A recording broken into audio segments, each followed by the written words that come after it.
So in our last video, we set up a S120 system and threw in a little 1500 PLC into a TIA portal project. That was the start of this kind of bit of series that started on talking about technology objects. If you didn't notice, when I threw in the PLC, which by the way, if you didn't see that last video, I'll have a link to it below, but you should probably check out that first, unless you just want to know how to set up these telegrams, because that's what we're going to be doing here. One of the most important things about a Siemens drive system is how it communicates to the PLC. And no matter what PLC that it's communicating to, it's going to be using a telegram. And if you're not familiar with what a telegram is, suffice it to say that it is a defined structure of bits and bytes and information going back and forth between the PLC and the drive. Now, every other manufacturer uses these telegrams too. It's just sometimes they're hidden behind different walls and different things. And so there's a couple of different things that are standard telegrams that are common across anyone's PLCs, and it's industry standard. And that just means that for these standard type of applications, everyone has agreed on what data is going to be being sent across. Today, I'm wanting to show you a couple of different telegram options that there are for your different technology objects, depending on what you're trying to do. So, without further ado, here we go. So the first thing you have to do is make sure that you have a configured drive system, which we do. Configured drive system. Remember, this is a drive click motor, so it won't get configured until we actually connect up to it. And a PLC with the same type of communication. In this, we both have Profinet PLCs. So the first thing that I want to do is get this to where it says assigned. There's a couple of different ways to do this. The first way is to drag from the PLC's Ethernet port over to the Profinet port on the drive unit. Or if you're not sure which one to go to, it might just be easier to left click and then click on a PLC, and it makes the connection for you. That's probably the most reliable way to do it, because like we talked about in that previous video, we actually can kind of run into some trouble because of this. So what we want to do is we want to go in and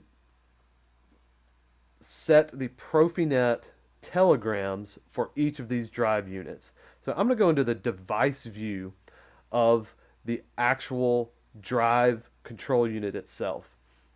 And then underneath, we can go about it two different ways. We can either click on the Profinet interface, or if we're selected like this, we can just burrow down into the Profinet interface and then go to telegram configuration, just like here. Now, trying to make this to where you can see it, but by default, all of the telegrams for everything is set to free telegram. Free telegram means you get to just freely set how many words of information are going back and forth. And there are some kind of Siemens power users that use free telegrams, but unless you have a specific reason why you need to use a free telegram, I would not recommend doing it, because it is very difficult to go back and troubleshoot a system that has a free telegram. Sometimes it's necessary, but we have a lot of standard telegrams, which I'll show you here. Let's look at, I'm going to be working with the drive telegrams first, so those actual motor communication. And if we look, there are a ton of different options depending on what type of motor we have configured here. Well, all of these are in servo control, so we have a couple of different options for these. So if you notice, we have standard telegrams are going to be less than 100. And those are industry standard telegrams. And they're telegrams for more than just drives. You have telegrams for motors, you have safety telegrams, you have all sorts of telegrams that have industry standard defined.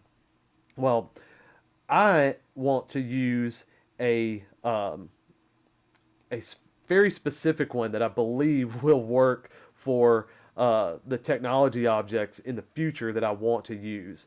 And that is, I'm pretty sure it's going to be Telegram 105.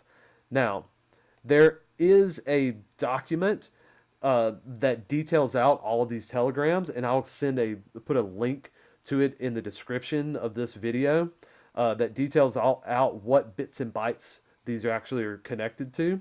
But I'll also show you another way that if you just want to explore around and look at the different telegram options, what you can do.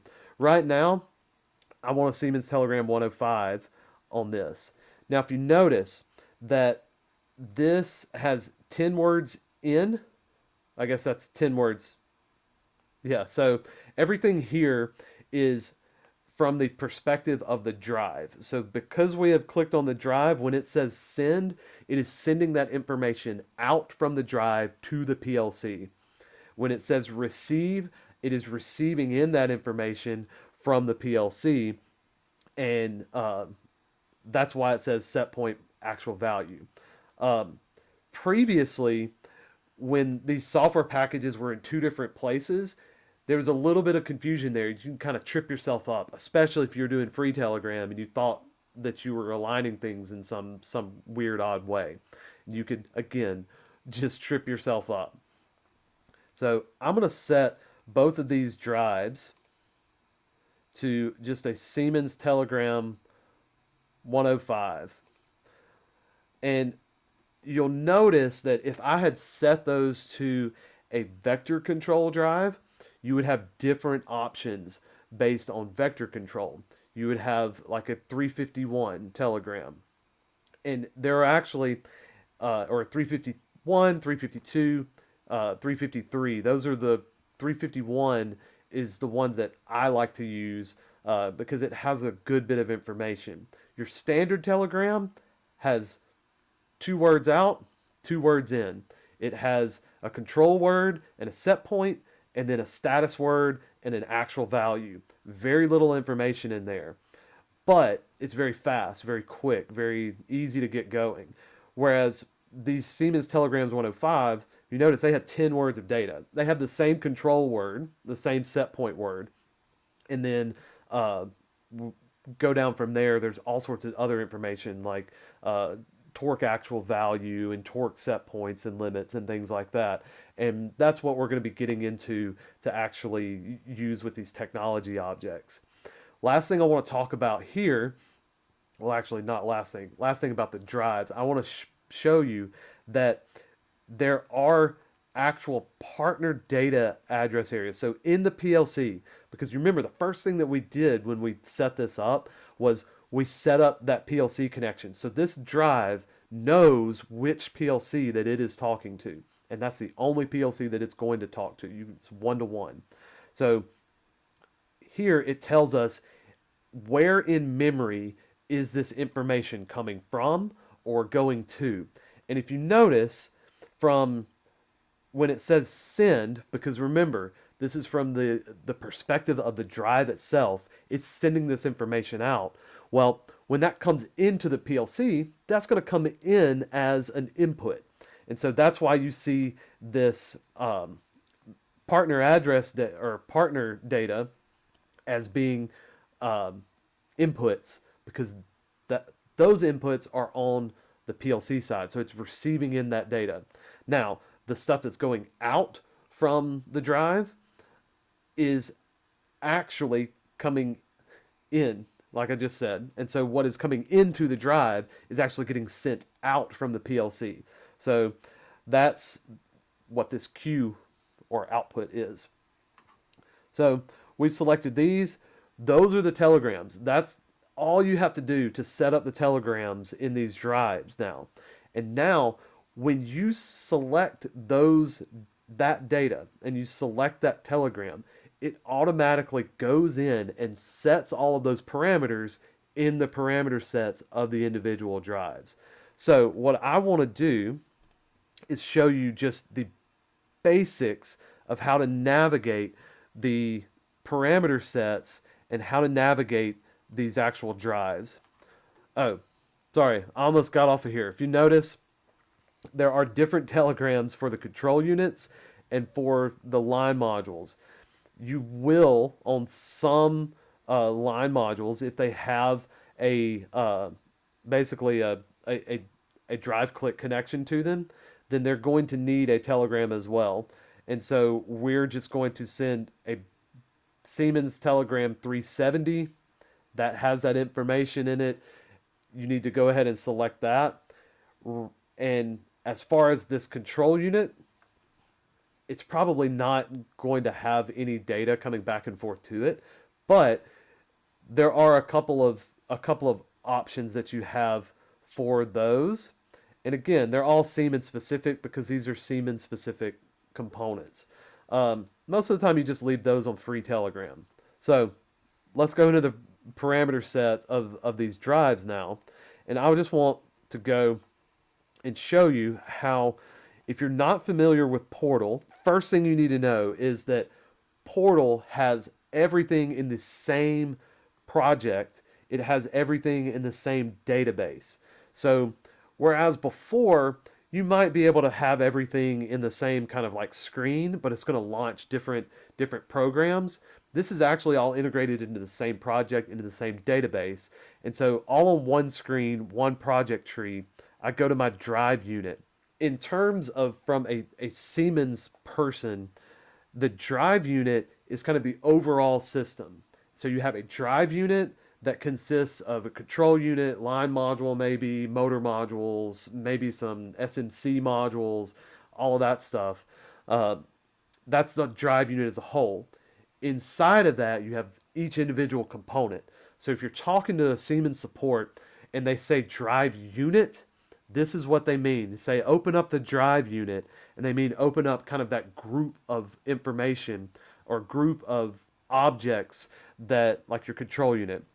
So we're going to go to this first drive.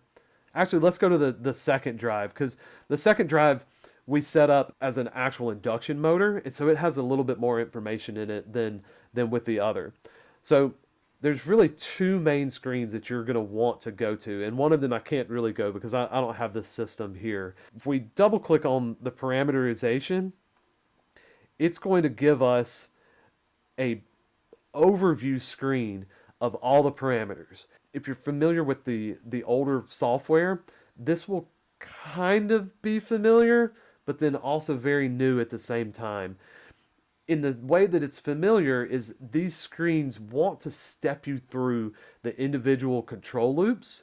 They want to step you through the basic kind of troubleshooting path of, okay, I've got a set point here, I'm not getting it here, why not? You're going to be able to go through that here. So there's 1,000 different ways that you can configure all of these screens on TIA Portal, and sometimes it can get a little bit cluttered. But so once you have this drive up and running and you connect up to it, you may want to try and troubleshoot through some of these different screens. So we can just go through and set our set point addition. And this is where it kind of will feel familiar to you if you are used to the Siemens previous version of software called Starter, because you have all of your different control loops that haven't changed, because the S120 has been around for quite some time. I think these versions, these hardware versions, as they've been upgraded, but their initial release was in 2008, 2009, somewhere around there. And the original version of the S120 was as far back as like 2005, 2006. So very robust drive system, but they've been adding in features and adding in components and changing things like IGBTs to update the technology, changing different processors, but still keeping that same architecture. But which means these screens have been around for quite some time, and so they've tried to be faithful to the old software. So you can you can trace through these set point paths just by simply clicking through, just like you would. I'm going to minimize this. Just like you would click through and moving, stepping through. And so you can follow your set point. Follow your set point here. Here's your speed controller. And so here's your P gain, your integral time, adaptation, all of this. And so then this is going to come into your torque set points. And here's where you're going to have your feed forward control, torque pre-control, all of these different things. And you can step through visually, just like you could in starter, and just like you could even in older versions, drive monitor. Bless you if you've had to use drive monitor.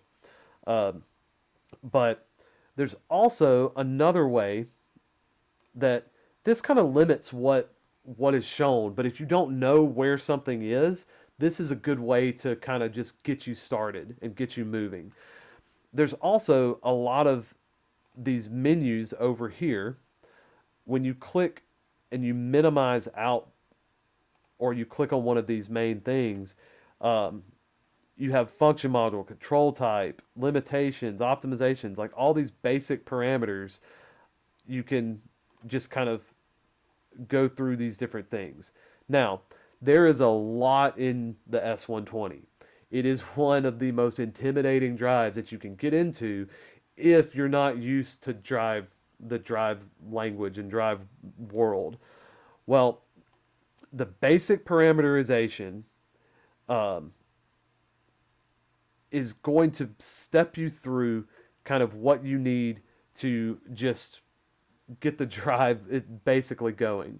So we've already put in the motor control, that motor data, and that's going to be the biggest thing.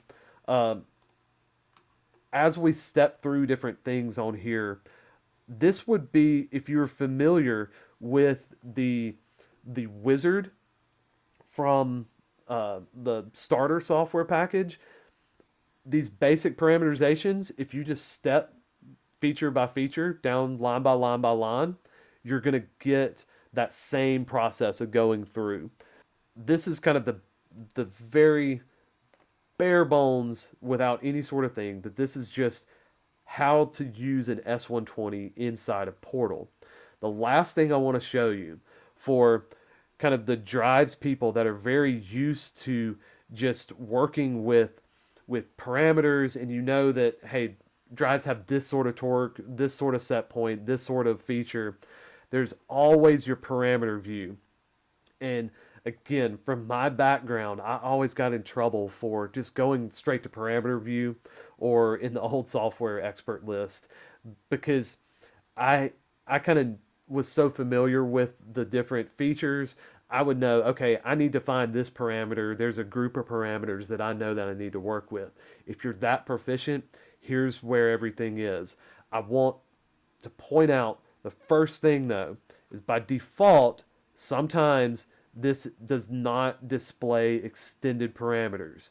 So it won't show you all of the parameters in your list. But if you click display extended parameters and you highlight all parameters, this is just like an expert list in starter or drive monitor. Now, you can also, just like you did before, um, just type, and if I want to just click in the column, if I want to go to parameter, let's say 1075, is that it goes to the closest one that is 1075. So 1075 would apparently is not on a servo drive. Um, and that's one thing to note. Uh, if you're in servo control, you're going to have different parameters than if you have vector control. And one of the things about the Dynamics line is that they tried to separate those parameter lists out. So if you're on a G120 and you have the same, say, torque limit, or um, a parameter that is in both an S120 in vector control and a G120 in vector control, it's going to be the same parameter. There are a lot of differences between the two drives because they have a lot of different features, but just know, clicking in this, if I want to go to P10, which is my commissioning parameter, I can just click and then type in the number and it jumps directly to that parameter. That will save you so much time. Um, and that's basically what I wanted to show you. And in the next video, hopefully, we will be setting up um, a technology object, just stepping through the basics of technology objects again in a little bit shorter form than I did before. Until then, if you have a question about anything that I've gone through on here, drop a comment. And if this was helpful, drop a like and subscribe. I'm going to try to produce a lot more of these videos now. Anyway, until next time.